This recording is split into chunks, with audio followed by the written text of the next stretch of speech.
दोस्तों welcome back to my channel movies with Hindi. आज मैं लेके आई हूँ वेदांती का पार्ट 2, जहाँ पे हम एक्सप्लेन करने वाले हैं 5 to 8 पार्ट्स, जहाँ पे हमें आज राज पता चलेगा कि यहाँ पे जो लड़की थी उसकी मौत कैसे हुई। और यहाँ पे सबसे इंटरेस्टिंग बात यह है कि इसके बाद जो पार्ट्स है एक फुल टू सस्पेंस से भरे हैं, क्योंकि जिस इंसान को यहाँ पर डाउट किया जाता है वो सब एक एक मरते जाते हैं। अब आगे स्टोरी में क्या है क्या नहीं वो तो आपको पूरा वेब सीरीज सुनने के बाद ही पता चलेगा। तो बिना कोई टाइम गवाए चलते एक्सप्लेनेशन की तरफ। बट जाने से पहले मैं आप सबसे रिक्वेस्ट करना चाहूँगी कि जो भी मेरे चैनल पर नए आए हैं प्लीज़ मेरे चैनल को लाइक और सब्सक्राइब कर दीजिए। ऐसे ही इंटरेस्टिंग वेब सीरीज जो थ्रिलर और सस्पेंस से भरा है, अगर आपको देखना पसंद है तो मेरे चैनल को सब्सक्राइब किए बिना मत जाइएगा। तो चलिए चलते हैं सीरीज की तरफ। एपिसोड 5 की शुरुआत है हम बेलोनी को देख पाते हैं जो संतोष के घर पे बैठी होती है और उसकी माँ उसको देख रही होती है। उसके बाद सीन सीधा शिफ्ट होता है प्रेजेंट में, जहाँ पे बेलोनी की जो आत्मा होती है वो बार बार संतोष की माँ को हॉन्ट करती रहती है। जब उसकी माँ सोई रहती है तो उनको बार बार एहसास होता है कि बेलोनी की जो आत्मा है वो उसको आसपास दिख रही है और उसे परेशान कर रही है। हम विवेक को भी देख पाते हैं जो रामन के पास आता है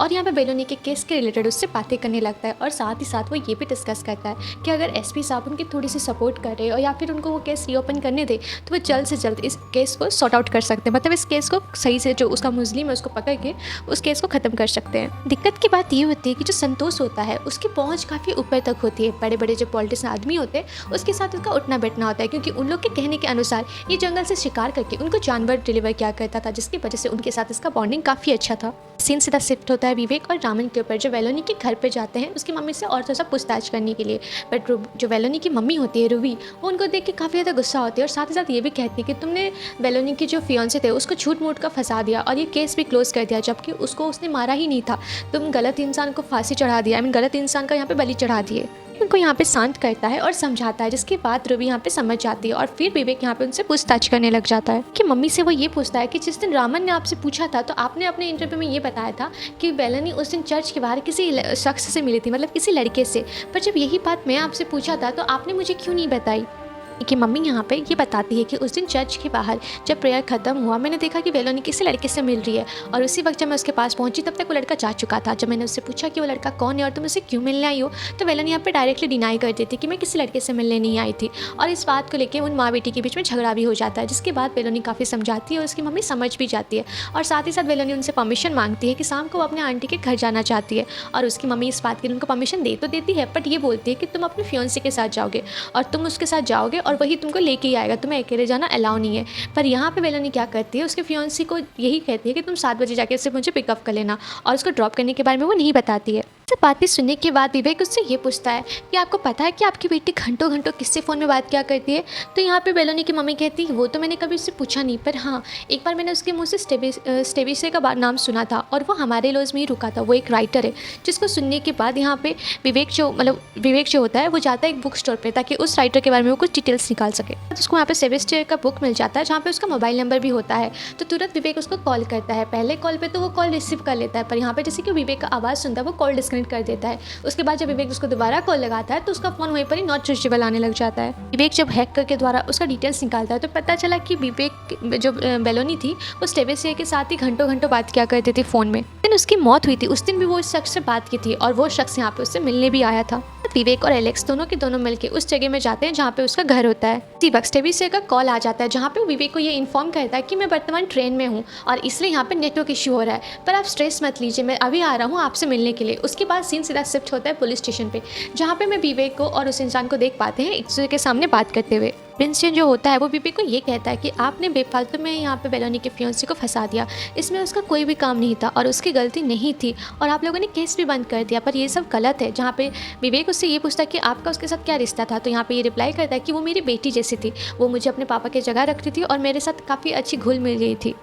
सेबेस्टियन जाता है यहाँ पे बेलोनी की मम्मी के पास, जहाँ पे उनसे बात करके ये बताता है कि सब कुछ ठीक हो जाएगा। और इसी सब बीच में हमें एक पास्ट का सीन दिखाया जाता है जहाँ पे स्टेविसे को बेलोनी की कही हुई हर एक बातें याद आने लग जाती है। बेलोनी का एक ड्रीम था, वो अपना एक बेकरी शॉप खोलना चाहती थी, क्योंकि बेकरी में केक बनाना उसने पापा से ही सीखा था और इसीलिए वो स्टेविसे को अपना किचन भी दिखाती है और ये सारी चीज़ें उसके साथ शेयर भी करती है। उसके बाद सीन शिफ्ट होता है सीधा संतोष की मम्मी के ऊपर, जहाँ पे उनकी तबीयत काफ़ी ज़्यादा ख़राब होने लगी थी, क्योंकि उनको हर एक जगह वेलोनी की आत्मा दिखाई देती थी, जिसकी वजह से संतोष परेशान होकर उनके लिए एक लड़की रख लेता है ताकि वो जब काम में जाए तो उनकी लड़की उसका ख्याल रख सके। और उस दिन भी वो तीनों भाई मिलकर जब बाहर काम करने के लिए जंगल की तरफ चले गए थे शिकार करने के लिए, तो उसकी मम्मी को अचानक से दोहरे पड़ने लगे और उसने उस लड़की से कहा कि उन्हें बुलाओ, मुझे यहाँ पे कन्विंस करना है, अगर मैं ये क्लियर नहीं करती तो ये मुझे मार देगी। उसके बाद वहाँ पे सीन शिफ्ट होता है, फिर विवेक और उसकी टीम आती है जिसके सामने संतोष की मम्मी अपना गुनाह कबूल करती है और साथ ही साथ ये भी कहती है कि उस दिन बेलोनी के से पहले उसके पापा जो होते हैं, संतोष के पापा, वो काफ़ी गंदे इंसान होते हैं। वो अक्सर गाँव की किसी न किसी लड़की को उठा के उसके साथ बलात्कार कर लिया करते थे। जब गाँव वाले के लोग वहाँ पे आके उन पर मारपीट करते थे या फिर उसके साथ झगड़ा लगते थे तो वो अपनी इतनी बड़ी ज़मीन से आधी टुकड़ी ज़मीन जो होता है उन गाँव वालों को दे दिया करता था, जिसकी वजह से गाँव वाले भी चुपचाप चले जाया करते थे और ये बात यहीं पर दब जाती थी। दिन पे दिन बात इतनी बिगड़ चुकी थी कि एक दिन वो एक लड़की का वहाँ पे बलात्कार कर देता है और उस गाँव उसके जो पापा होते हैं वो पुलिस बुला के उसको वहाँ से ले जाते हैं। जिसके बाद यहाँ पे संतोष की मम्मी सोचती है कि ये सारी चीज़ों का असर मेरे बेटों पे ना पड़े, पर जैसा बाप वैसा बेटा, उन लोग का बेटे भी वैसे ही बन गए थे। के बेटे जंगल को साफ करके एक जगह के बीच में एक पार्किंग का एरिया बनाया है जहाँ पे उनको गाड़ी खड़ा करने में कुछ पैसे मिलते थे, पर वो पैसों से वो लोग खुश नहीं होते थे। तो वो 3 के 3 लड़के जो थे वहाँ पे एक छोटा सा झोपड़ी जैसा बनाते हैं और एक प्रोस्टिट्यूट लड़की को ला के रखते हैं ताकि उससे उनको कुछ पैसा इनकम हो सके। तो वहाँ पर उस चीज़ के वजह से धंधा जो शुरू किया था उन्होंने, उससे उनकी अच्छी खासी इनकम होने लगी थी। ये सारी बातें संतोष की मम्मी को पता चलती है तो वो अपने बेटों पर काफ़ी ज़्यादा गुस्सा होती है, पर वो लोग उसकी मम्मी की बात नहीं सुनते हैं। और एक दिन उसी जगह में एक काला किस्म का लड़का लंबा होकर हट्टा कट्टा आता है उस प्रोस्टिट्यूट के पास और वो उसके साथ ज़बरदस्ती करता है। उस लड़की को वो इतना घायल कर देता है कि वो लड़की आगे ज़िंदा ही नहीं रहती है। जिसके बाद वो लड़का उन लोगों को काफ़ी ज़्यादा पैसा देता है, मतलब संतोष को, जिसको देने के बाद वो ये भी कहता है कि मुझे एक कमसिन लड़की चाहिए जो इसलिए उसकी उम्र 16 या 18 साल की हो। अगर ऐसी लड़की तो मुझे ला के दो तो मैं डेफिनेटली तुम्हें उससे ज़्यादा पैसा दूंगा। जिसको सुनने के बाद संतोष भी खुश हो जाता है और वो इस टाइप की लड़की का तलाश करने लग जाता है। लेकिन सडनली वो आदमी आता है और उसके साथ जब वो गाड़ी जो उस झोपड़ी के अंदर रहता है तो पीछे से और एक आदमी आता है जो उसको मारने के लिए कोशिश करता है और उसी हाथापाई में वो काला बड़ा होकर जो हेल्दी इंसान था वो उस आदमी को मार देता है जो उससे मारने के लिए आया था। उसके बाद वो संतोष को उस लाश को ठिकाने लगाने कहता है और साथ ही साथ ये भी कहता है कि ये सब चीज़ें तुम घबराओ मत, ये सब मेरा बाएं हाथ का खेल है और मैंने तुमको जो लड़की के बारे में बोला था तुमने वो लड़की ढूंढा। जिसके बाद संतोष उसके बोलता है कि जल्द से जल्द वो लड़की आपको मिल जाएगी। एक दिन यहाँ पे कॉलेज की बस आती है जिसके अंदर बेलोनी होती है और बेलोनी यहाँ पे संतोष के घर में आती है और बातों ही बातों में संतोष की मम्मी को ये कहती है कि उसको एक बेकरी हाउस खोलना है। जिसके बाद संतोष उसको अपना ये डील बताता है कि तुम्हें हम जो बोलेंगे वो काम करोगी तो हम तुम्हें पैसा देंगे, जिसकी वजह से तुम अपना बेकरी हाउस खोल भी सकती हो। और ये सुनने के बाद बेलोनी तैयार भी हो जाती है और साथ ही साथ इस चीज़ को यहाँ पे वो उसी जो झोपड़ी होता है उसके अंदर जाके बैठ जाती है उस इंसान का इंतजार करते हुए। इसी वाटा कट्टा आदमी आके बेलोनी के साथ ज़बरदस्ती करने लगता है तो बेलोनी काफ़ी तक घबरा जाती है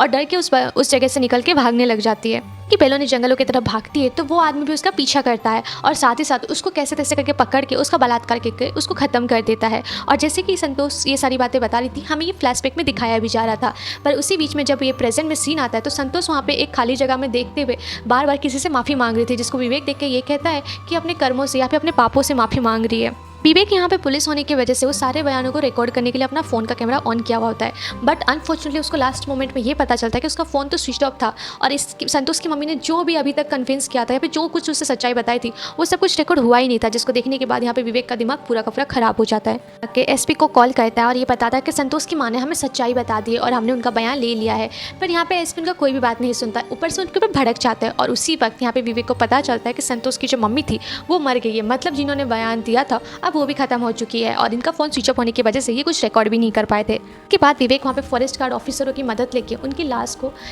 जाके पोस्टमार्टम के लिए भेजता है या फिर हॉस्पिटल भेजता है और वहाँ पे एक छोटा सा गोडाउन जैसा जगह था जहाँ पे वो तीनों के तीनों छुप जाते हैं संतोष के बेटे का इंतजार करते हुए। शाम होते ही वो तीनों भाई घर रिटर्न आते हैं, पर जैसे कि वो तीनों रिटर्न आ रहे होते हैं तो वो नोटिस करते हैं उनका कुत्ता जो होता है उनके गैरेज की तरफ देख के बार बार भौंक रहा होता है और जिससे उनको अंदाज़ा हो जाता है कि गैरेज में कोई ना कोई छुपा हुआ है। जिसके वजह से वो तीनों के तीनों निकल के भागने लगते हैं और इसी भागदौड़ी में यहाँ पे विवेक और उसके साथी भी उसके पीछे भागने लग जाते हैं, जहाँ पे भागा भागी में फायरिंग भी स्टार्ट होने लग जाती है। कैसे भी करके विवेक संतोष और संतोष के भाइयों को पकड़ लेता है, पर विवेक को उसी टाइम में पता चलता है उसका जो साथी था उसको सीधा सीने में गोली लगने की वजह से उसकी वहीं पर ही मौत हो गई है, जिसको देखने के बाद विवेक को काफ़ी ज़्यादा बुरा लगता है। और इस तरफ शहर में न्यूज़ छप जाती है, न्यूज़ अखबारों में, कि बेलोनी जो थी वो प्रोस्टिट्यूट का काम किया करती थी और उसी की वजह से उसकी मौत भी हो गई है। और यही सारी खबर बेलोनी की मम्मी और उसका जो सेबेसियर नाम का दोस्त होता है, मतलब जिसको पापा बोलती है, वो भी पढ़ते हैं, जिसको पढ़ने के बाद उनको काफ़ी ज़्यादा बुरा भी लगता है। और इधर ये सारी बातें एसपी को भी पता चल जाती है, जिसकी वजह से विवेक को वो सस्पेंड कर देते हैं जॉब से।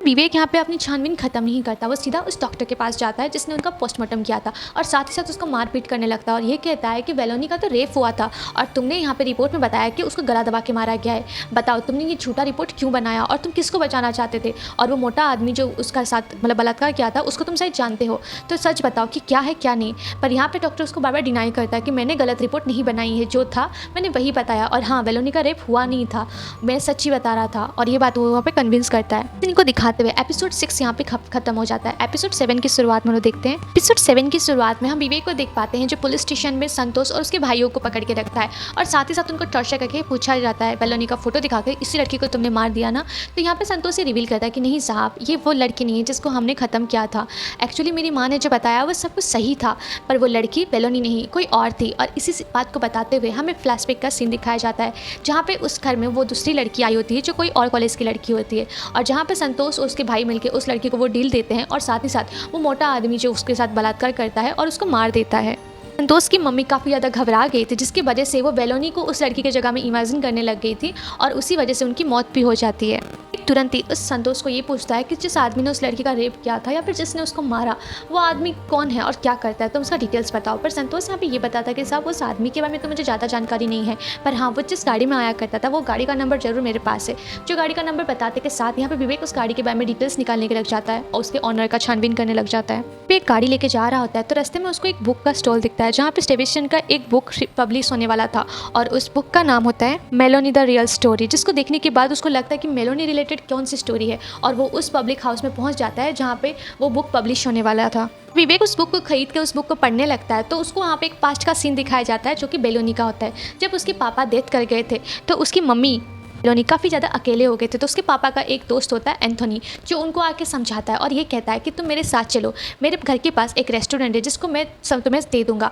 और तुम उस रेस्टोरेंट को चलाना ताकि तुम आगे की ज़िंदगी अच्छे से बिता सको। जिस बात को सुनने के बाद बेलोनी की मम्मी राज़ी हो जाती है और उनके साथ चली जाती है। उसके बाद वो रेस्टोरेंट को लोग खरीद लेते हैं और जिस रेस्टोरेंट में आज बेलोनी की मम्मी रहती है वही वो रेस्टोरेंट है जहाँ पर वो रेस्टोरेंट को अच्छा खासा चलाती है। और यहाँ पर एंथोनी जो होता है, बेलोनी छोटी सी बच्ची होती है जिसके साथ खेलने के लिए कभी कभी आ जाया करता था, पर एक दिन बेलोनी की मम्मी देखती है कि एंथोनी बेलोनी के साथ दुष्कर्म कर रहा होता है, मतलब उस छोटी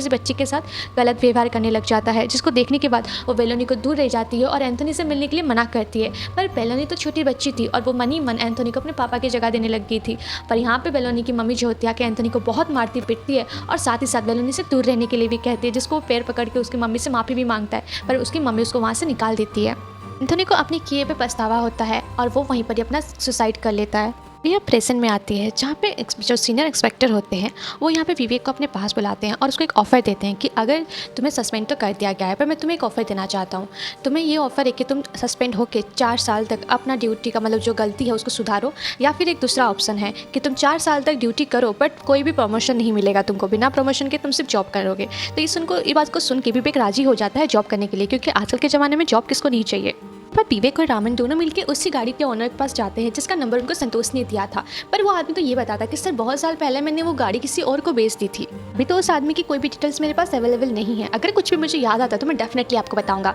उसके बाद ये चला जाता है घर और वहाँ पर जाके फिर से वो किताब पढ़ना स्टार्ट करता है जहाँ पे वो किताब में ये लिखा हुआ था कि उस दिन उसमें एक दिन एक आदमी आता है जिसको रूम यहाँ पे वेलोनी दिखाने के लिए जाती है। उसको रूम दिखाते हुए अचानक से वो आदमी उस दरवाजा खिड़की बंद करके वेलोनी के साथ ज़बरदस्ती करने लगता है, इधर उधर उसको हाथ लगाने लगता है, पर अचानक से वो बेहोश हो जाता है। और इसी चीज़ को देखते हुए वेलोनी उसके पास आती है और उसके पास आके जब उसका वो शर्ट उतारती है तो वो देखती है कि उसके पेट में एक घाव है, मतलब जख्म था, उससे खून निकल आता है। तो वेलोनी उसका मलहम पट्टी करती है। वेलोनी इसका जख्म देख के उसको मलहम पट्टी करने लगती है और जैसे वो मलहम पट्टी कर रही होती है उस आदमी को होश आ जाता है। तो आदमी यहाँ पे वेलोनी के गाल को टच करते हुए ये कहता है कि तुम बहुत खूबसूरत हो और मैं यहाँ पे छुपा हूँ, ये बात तुम किसी और को मत बताना। उसके बाद वेलोनी उस रूम से निकल जाती है, उसके कपड़ों में भी खून लग गया था जिसकी वजह से वो अपने कपड़े उतार के कहीं पर छुपा देती ताकि उसकी मम्मी देख ना ले। पर वेलोनी अपने रूम में शांति से बैठ नहीं पाती है क्योंकि उसको बार बार उस लड़के का टच जो था वो ज़्यादा पसंद आ रहा था। इनफैक्ट वो उसके रूम में बार बार जाती भी थी। वेलोनी जब उसके रूम में दोबारा जाती है तो यहाँ पे वेलोनी उसको उसके बारे में पूछती है, पर वो वेलोनी को कुछ नहीं बताता है, लेकिन वेलोनी को अपने पास बुला के उसके बॉडी पार्ट्स को, उसके गाल को टच करने लगता है। और इस चीज़ को देखते हुए वेलोनी कुछ बोलती भी नहीं थी क्योंकि कहीं ना कहीं वेलोनी भी उस सारे टच या फिर उसको लाइक करने लग गई थी। नेक्स्ट डे जॉन के द्वारा उसको ये पता चलता है कि वो आदमी रूम छोड़ के जा चुका है, जिसको सुनने के बाद वेलोनी को काफ़ी ज़्यादा बुरा लगता है और वो उस आदमी का रूम जाके चेक भी करती है। कि रूम में हर एक जगह ढूंढने लगती है और उसको अनफॉर्चुनेटली वहाँ पे उस आदमी का मोबाइल नंबर मिल जाता है, जिसको देख के बेलोनी काफ़ी ज़्यादा खुश हो जाती है। नेक्स्ट डे मॉर्निंग जब बेलोनी अपने स्कूल से रिटर्न आ रही होती है तो उस नंबर पे वो कॉल करती है और वो आदमी कार लेके आता है, जिसके बाद बेलोनी कार में बैठ के एक सुनसान जगह जाती है जहाँ पे उन दोनों के बीच में कुछ रोमांटिक मोमेंट होते हैं और साथ ही साथ फिर से बेलोनी उसको वहाँ पे बेलोनी को वो टच कर रहा होता है। एज अ व्यूअर्स हमें अभी तक उस इंसान का चेहरा नहीं दिखाया जाता है, सिर्फ अभी तक हम उसके हाथों से वाकिफ़ है। जब अपने घर से वापस आती है तो उसको पता चलता है कि उसकी मम्मी को वो खून वाले कपड़े मिल गए हैं और उसकी मम्मी को ये लग रहा था कि बेलोनी जो थी किसी और के साथ इंटीमेट होकर आई है, इसी वजह से इस कपड़े में खून लगा हुआ है, जिसकी वजह से वो बेलोनी को काफ़ी ज़्यादा मारती भी हैं और अपने रूम में बंद करके रखती हैं। उसके बाद जब उसकी मम्मी उसके लिए खाना लेके आती है तो बेलोनी उस रूम से भाग चुकी होती है। जब बेलोनी की मम्मी उसको हर जगह ढूंढती है और वो नहीं मिलती तो बेलोनी उसके जो फियोंसे के साथ जाके पुलिस स्टेशन में केस लिखवाती है मिसिंग का। हम बेलोनी को देख पाते हैं जो उसी आदमी के साथ भाग चुकी थी। उसके बाद वो आदमी उसको एक सुनसान सी जगह में एक झोपड़ी में लेके जाता है जहाँ पे रात भर बेलोनी उसके साथ इंटीमेट होती है। पर नेक्स्ट डे मॉर्निंग जब बेलोनी सो के उठती है तो देखती है कि वो आदमी उसके बगल में नहीं होता पर और एक औरत होती है जो प्रेग्नेंट होती है और उस औरत से इसको पता चलता है कि वो जो आदमी इसके साथ रात भर था वो उसका पति है, जिसको सुनने के बाद उसको काफ़ी ज़्यादा बुरा लगता है और वो औरत फिर उसको बस में बैठा के उसके घर छोड़ देती है, मतलब घर के लिए ड्रॉप करती है। बेलोनी घर में आने के बाद भी उसको अच्छा नहीं लग रहा होता, वो बार बार उसको फ़ोन करती है, रोती रहती है और उसको समझाने लगती है क्योंकि बेलोनी उससे प्यार करने लग गई थी। बेलोनी उसको रोते हुए कॉल करके ये बताती है कि अगर तुमने मुझसे शादी नहीं की तो मैं अपनी जान ले लूँगी। और यह बात सुनने के बाद वो आदमी उससे मिलने के लिए बुलाता है। तो नेक्स्ट डे बेलोनी रेडी होकर तैयार होकर अपने आंटी का बोल के उसी इंसान से मिलने के लिए निकल जाती है। विवेक ये सारी स्टोरी जो है उसी बुक से पढ़ रहा था जिसको स्टेविशियन ने लिखा हुआ था। उसके बाद वो सीधा उसके पास जाता है जो पब्लिक के बीच में बैठ के वो बुक के बारे में डिस्कस कर रहा होता है, मतलब उसका एक मीटिंग चल रहा होता है और वहीं पर ही विवेक उसको सवाल कर लेता है कि तुम्हें ये सब कुछ कैसे पता? उस दिन जब मैंने तुमसे पूछा था तुमने तो बताया कि वो तुम्हारी बेटी जैसी है, तो तुमने मुझे ये सब कुछ क्यों नहीं बताया? तो स्टेविशियन ने यहाँ पे ये रिप्लाई किया कि बेलोनी का जो केस था, ये सिलसिला था, ये अभी बहुत ज़्यादा फेमस चल रहा है, लाइमलाइट में है, इसलिए मैंने इसमें कुछ मिर्च मसाला लगा के, मैं एक राइटर हूँ तो मैंने एक किताब लिख दी। इसमें ज़रूरी नहीं कि जो किताब में लिखा है वो सब कुछ सही है। वहाँ पे बैठे हुए न्यूज़ रिपोर्टर और बहुत सारे लोग उसको सवाल करने लगते हैं पर स्टेविशियन के पास कोई जवाब नहीं होता और वो वहाँ से उठ के चला जाता है। इसी सीन को दिखाते हुए एपिसोड 7 यहाँ पे खत्म होता है। अब हम आते हैं आखिरी पड़ाव पे, मतलब एपिसोड 8 पे। एपिसोड 8 की शुरुआत में हम लोग देखते हैं, एपिसोड 8 की शुरुआत में हम रूबी को देख पाते हैं जिसका लॉज अब बंद हो चुका था क्योंकि वहाँ पे उसकी बेटी की मौत और हर वक्त उसकी बेटी का वजह से उसका लॉज चर्चे में रहना, जिसकी वजह से लोग वहाँ पे आने के लिए तैयार नहीं होते थे और इसलिए वो दूसरा कोई लॉज ढूंढ रही थी अपने रहने के लिए। सीन शिफ्ट होता है विवेक के ऊपर जो उसी पुलिस वाले के साथ जाता है जेल में एक कैदी से मिलने के लिए जिसका नंबर संतोष के थ्रू मिला था उसको। उसने बताया कि मैंने बेलोन नाम के एक आदमी को वो गाड़ी बेच दी थी और वो आदमी जो है अयाश किस्म का आदमी है और उसके ऊपर 2 रेप केसेस ऑलरेडी हैं, जिसकी वजह से वो कभी भी एक जगह में रुकता नहीं है, हर बार अपना जगह चेंज करता रहता है। केसेस से वो कन्याकुमारी पे है, बस उसको इतना ही पता था। तो कन्याकुमारी के कौन से पुलिस स्टेशन पे है वो उसको नहीं पता था। इसके सुनने के बाद विवेक हर एक कन्याकुमारी के पुलिस स्टेशन पे डिटेल्स निकालने लगता है और फिर बहुत मेहनत करने के बाद उसको एक स्टेशन से डिटेल्स, मतलब जो रेप उसका किया हुआ था उस केस की डिटेल्स उसको मिल जाती है। तो कन्याकुमारी में एक पुलिस ऑफिसर उसको मिलता है जो बताता है जो 2017 में इसके ऊपर ये केस लगा था और जिस फैमिली ने ये केस लगाया था वो बलान को आइडेंटिफाई भी करता है कि वो काला होके लंबा होके हेल्दी सा इंसान था, जिसको सुनने के बाद विवेक को भी सही लगता है। उसके बाद उसके बारे में बताता है कि ये केस जो था के पर वो केस चल रहा होता है तो एक दिन वो रिक्वेस्ट करता है पुलिस स्टेशन में रहते हुए कि मेरी माँ की तबीयत बहुत ख़राब है, मुझे उससे देखने के लिए जाना है। और बहुत रिक्वेस्ट करने के बाद जो कन्याकुमारी के पुलिस वाले थे वो उसको गाड़ी में बैठा के उसकी मम्मी के घर लेके जाते हैं। वो धीरे धीरे रास्ता बताता रहता है और वो लोग इसको फॉलो करते हैं। फॉलो करते हुए वो एक ऐसा घर के पास पुराना घर जो एक सुनसान जगह में है और वो घर का जो डिज़ाइन है वो मतलब बोट के जैसा है। बस अभी तो इतना साल हो चुका है उस बात को कि उसको अभी सही से रास्ता याद नहीं है, पर फिर भी वो कागज़ में एक रास्ता उसको ड्रॉ करके देता है विवेक को ताकि वो घर उसको मिल सके। साथ के साथ उस कागज़ को लेके उस घर की तरफ निकलता है पर आधे रास्ते में अचानक से उसकी गाड़ी का तेल खत्म हो जाता है तो विवेक वहाँ से चल के निकलने लग जाता है। बहुत दूर चलने की वजह से विवेक का गला सूख जाता है और वो वहीं पर ही बेहोश होने की हालत में आ जाता है। उसी वक्त उसको रास्ते में एक आदमी मिलता है जिससे वो पानी मांग के थोड़ा पानी पीता है और साथ ही साथ यहाँ पर उसके जो दोस्त था रामन उसको कॉल करता है। फिर रामन गाड़ी लेके आता है, बाइक लेके आता है ताकि आगे जाके वो लोग तेल खरीद सकें। रास्ते में जाते वक्त विवेक को वही डिज़ाइन का बोर्ड डिज़ाइन का एक घर दिखता है जहाँ पर उसको यकीन हो जाता है कि यही उस आदमी का घर हो सकता है। एक्चुअल में वो बलान का ही घर होता है जहाँ पे उसको ये पता चलता है विवेक को कि उसकी मम्मी को तो मरे हुए बहुत टाइम हो गए और बलान भी पिछले 2 साल या 1 साल से घर नहीं आ रहा है। उसके छोटे भाई के इनकम के थ्रू से ही उनका घर चल रहा है। अब घर में सिर्फ उनके बूढ़े पापा हैं और कोई नहीं है। बलान का भाई कोई और नहीं संतोष ही होता है जहाँ पे संतोष के पास जाके फिर उसको टॉर्चर करता है विवेक और उससे खबर निकालता है। तो बताता है कि बलान एक दिन उसके पास आया था और हाँप रहा था कि उसको सांप ने काट लिया है, पर हमारे लिए वो कोई मायने नहीं रखता था क्योंकि ऑलरेडी उसके पे बहुत सारे केसेस चल रहे थे, पता नहीं किस किस का वो मर्डर कर चुका था। तो हमने उसको वैसे ही छोड़ दिया और उसकी मौत हो गई। साथ जहाँ उसकी थोड़ी देर के बाद जब वो लोग रिटर्न आके जगह को बलान को देखे तो वो ऑलरेडी मर चुका था। तो उसको ले जाके फिर वो लोग ज़मीन में गाड़ देते हैं और साथ ही साथ विवेक को वो जगह और वो ज़मीन भी दिखा देते हैं जहाँ पे बलान की लाश दबी हुई थी। उसके बाद यहाँ पे हम रामन और विवेक को बात करते हुए देख पाते हैं, जहाँ पे रामन उसको ये कहता है कि सर जाने दीजिए इस केस को, क्योंकि जिस इंसान को हमें डाउट है या फिर शक है वो सारे के सारे एक एक करके मरे जा रहे हैं, तो हमें नहीं लगता कि इस केस में है। और इस केस को ऑलरेडी 1 ईयर से ज़्यादा हो चुका था। विवेक के दिमाग में यहाँ पे कुछ और चल रहा था, तो तुरंत विवेक यहाँ पे जाता है उसी चर्च में और डिटेल्स निकालता है कि उस दिन बेलोनी और उसकी मम्मी दोनों चर्च आई थी या नहीं, जहाँ पे उसको ये पता चलता है कि उस दिन बेलोनी के साथ उसकी मम्मी नहीं आई थी। तो विवेक तुरंत उसकी मम्मी को उठाता है और स्टेशन लेके आता है और वहाँ पे पूछताछ उनकी शुरू करता है। एक स्टेबिशियन को भी कॉल करता है और साथ ही साथ उसको सारी डिटेल्स पूछता है, जहाँ पे वो बताता है कि उस दिन मैंने सबके सामने तुम्हें झूठ कहा था, क्यों बिकॉज किताब में जो लिखा हुआ है वो सारी चीज़ें सच है और ये सारी बातें उसको बेलोनी ने बताई थी और उसने उस दिन सबके सामने बेलोनी का इज्जत खराब ना हो इसलिए झूठ बोल दिया था। सीन शिफ्ट होता है बेलोनी की मम्मी के ऊपर, रूबी के ऊपर, जहाँ पे उसको पुलिस स्टेशन में पूछा जा रहा था कि बताओ तुमने अपनी बेटी का खून क्यों किया है, पर वो कुछ नहीं बता रही थी, वो बिल्कुल चुप थी। और उसको यहाँ पे विवेक आके उसके मतलब जो लॉस था वहाँ पे उसका रूम में छानबीन करता है, जहाँ पे उसको एक लेटर मिलता है। उसके बाद वो सीधा पुलिस स्टेशन आता है और सीधा सीधा पूछता है कि तुमने अपनी बेटी का खून क्यों किया, साफ साफ बता दो। तो बेलोनी की मम्मी जो थी वो मना करती कि नहीं मैंने खून नहीं किया है। अब विवेक वो लेटर पढ़ता है जहाँ पे ये लिखा हुआ था कि यहाँ पे बेलोनी ने अपने दिल की जितना भी आज तक उसने टॉर्चर सहा है या सब कुछ वो सारी चीज़ वहाँ पे मेंशन कर देती है। और ये चीज़ में मेंशन होता है कि एक दिन वो जब स्कूल से रिटर्न आ रही थी तो उसका जो कुत्ता बच्चा था उसका एक्सीडेंट हो चुका था, जिसके वजह से उसको हॉस्पिटल लेके उसका ट्रीटमेंट कराती है और उसी का ही खून उसके ड्रेस में लगा हुआ था, जिसको देख के उसकी मम्मी उसके ऊपर शक करती है और उसको मारती पीटती है, पर एक्चुअल में वो कुत्ते का खून था। ये चीज़ें देख के बेलोनी अपने आप को खत्म करने की भी कोशिश की थी, पर वो नहीं कर पाई। और साथ ही साथ उसको ये भी पता था कि उसकी मम्मी का खबर मतलब जो उसकी मम्मी का एक अफेयर चल रहा है जॉन के साथ और हर रात वो लोग दोनों आके इंटीमेट हुआ करते थे और ये सारी बातें यहाँ पे बेलोनी को अच्छे से पता थी। उस दिन भी जब बेलोनी उस घर से भाग गई थी तो वो रिटर्न बस आई थी इसी लेटर को ढूंढते हुए, क्योंकि वो नहीं चाहती थी कि उसकी मम्मी को वो हर्ट करे। वो अपनी मम्मी को बहुत ज़्यादा प्यार करती थी, पर अनफॉर्चुनेटली उसकी मम्मी को पहले से वो लेटर मिल गया था, जिसके बाद वो जाके पुलिस स्टेशन में उसकी मिसिंग की जो केस था वो रिटर्न ले आई थी। मॉर्निंग रूबी की जो मम्मी थी बेलोनी की जो मम्मी रूबी थी वो उसको उसके आंटी के घर जाने के लिए बोलती है और ये इस बात सुनने के बाद बेलोनी काफ़ी ज़्यादा खुश होती है और उस दिन वो स्टेबिशियन से फ़ोन पे कॉल भी करती है और उसको बताती भी है कि वो बहुत खुश है। बस इतना तक वहाँ पे उस लेटर में लिखा हुआ था, बट रूबी अभी तक ये सच्चाई उसको नहीं बता रही थी और ज़्यादा पूछताछ करने की वजह से एक धारदार चीज़ वहाँ पे रखी हुई थी, जिसकी वजह से बेलोनी की जो मम्मी थी रूबी वो अपना गला काट लेती है और एंड मौके पे पुलिस वाले उसके कैसे भी करके उसको बचा लेते हैं, हॉस्पिटल ले जाते हैं और यहाँ पे रूबी की जान बच जाती है। हम विवेक और रामन को बात करते हुए देख पाते हैं, जहाँ पे विवेक अब बताता है यार ये केस इतना उलझा हुआ क्यों है, क्योंकि अभी तक हम जिस पे डाउट कर रहे थे वो भी बेलोनी को नहीं मारा, मतलब रूबी की माँ भी यहाँ पे उसकी बेटी को नहीं मारी है, तो एक्चुअल में बेलोनी को किसने मारा था। उसके बाद इसका दिमाग दौड़ता है और वो जॉन को बुलाता है और उसकी बहुत धुलाई करता है। धुलाई करने के बाद उसको एक्चुअल में जो रियल है वो पता चलता है। बताता है कि वो रूबी को बहुत ज़्यादा प्यार करता था और वो रूबी को हमेशा ये कहा करता था कि चलो हम दोनों शादी कर लेते हैं, पर रूबी उसको ये बताती है कि आफ्टर मैरिज हस्बैंड वाइफ जो करते हैं हम लोग तो अभी वही कर रहे हैं, तो शादी करने का क्या ज़रूरत है। और साथ ही साथ वो हमेशा यहाँ पे बेलोनी का बात लेके शादी के बात को टाल दिया करती थी, जो बात जॉन को बिल्कुल अच्छी नहीं लगती है। पता चलता है कि रूबी प्रेग्नेंट हो चुकी थी जॉन के बच्चे के लिए, जिसके वजह से वो उस दिन रूबी को बेलोनी को भेज देती है अपने आंटी के घर और हॉस्पिटल जाके खुद का ऑपरेशन करा के आती है, जहाँ पे जॉन भी आता है और डॉक्टर के कुछ डॉक्यूमेंट्स पे वो एज अ फादर उस पर साइन भी करता है। यहाँ पे असली रिव्यू स्टार्ट होता है, मतलब जॉन का भाई जो था वो बलान था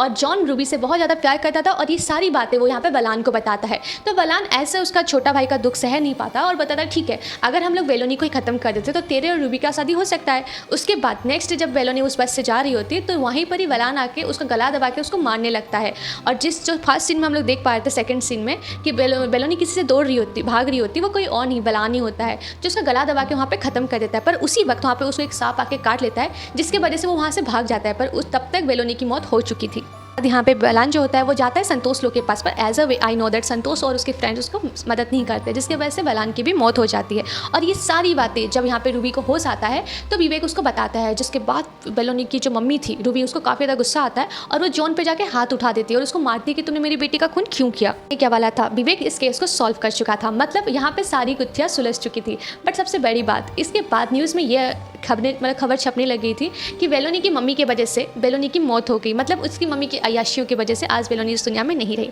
इसी सीन को दिखाते हुए एपिसोड 8 यहाँ पे खत्म होता है। तो ये था सबसे बड़ा सस्पेंस और थ्रिलर टाइप का वेब सीरीज। आपको ये एक्सप्लेनेशन कैसा लगा प्लीज़ मुझे कमेंट करके जरूर बताइए, और हाँ ऐसे ही इंटरेस्टिंग वेब सीरीज और मूवीज़ के लिए मेरे चैनल को सब्सक्राइब कर दीजिए। तब तक के लिए राधे राधे।